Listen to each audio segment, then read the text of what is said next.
I think Master Raymond's a shapeshifter? Well, we all know I love a good theory, and for years I've always believed that he's a shapeshifter, or at the very least, that he uses animals as familiars all throughout the story. Fiery Cross, Book 5 in the series, Chapter 109. Jamie, Bree, Roger, and Ian are all reading the journal of Ottertooth, aka Robert Springer. He is writing in this journal in a ballpoint pen, which confirms what they all already knew, that he is a time traveler. He's going into great detail about the story of the Montauk groups and how they were all grouped together in pairs, how they traveled in circles, how they traveled enchanted, just all different things trying to experiment with time travel. Brianna has a recollection of this group from her time and how they were these radicals that were going against the government. It was a huge conspiracy in the 60s that the government did something to them because at one point in time they were all arrested, they got out on bail, and then they just went missing. That is until later when one of their bodies was found at a stone circle. On Ottertooth's journal, we learn all about the Montauk groups, stone circles, gemstones, and specifically the rituals that they were practicing. We also hear about the guide that was helping them and teaching them all about time travel, who was named Raymond.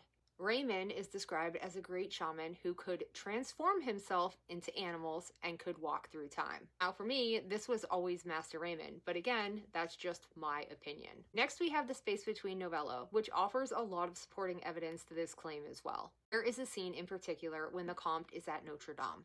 He is touching the stone walls and trying to access the space between, or even Raymond, through them.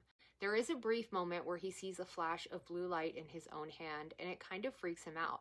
But that is the exact moment that Raymond appears seemingly out of nowhere. He also appears to him as a younger version of himself. Comte immediately starts asking questions to Raymond about why Raymond is here, if he can hear the stones, and just a lot of other questions about time travel as a whole. Raymond tells him that he is in Paris searching for a lost daughter, and then confirms that yes, he can hear the stones, and he also shares with the Comte that they move. As they continue on the conversation, the Comte starts asking him why he let him go and made him appear dead in Paris, and Raymond tells him that it was because he was becoming a problem for Claire. He then takes a moment to ask the Comte what the ultimate goal of the alchemist is, to which the Comte replies, to transform matter. And in that very moment, Raymond vanishes. No clouds, no smoke, no tricks, just disappeared. And in his place was a cat that rubbed along the Comte's leg and then ran off down the alley. We are quite literally seeing him demonstrating what an alchemist does, transforming matter,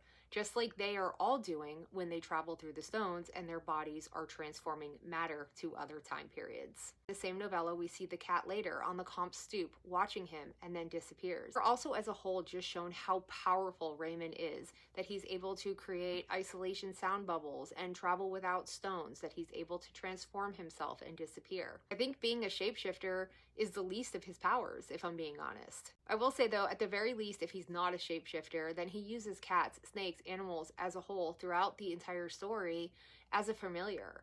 And it's alluded to that he does this in order to keep track of the travelers. One thing I know about Diana and her writing is that she doesn't put things in these stories for no reason. These moments are very intentional and meant to show us just how powerful Raymond is if we're reading between the lines.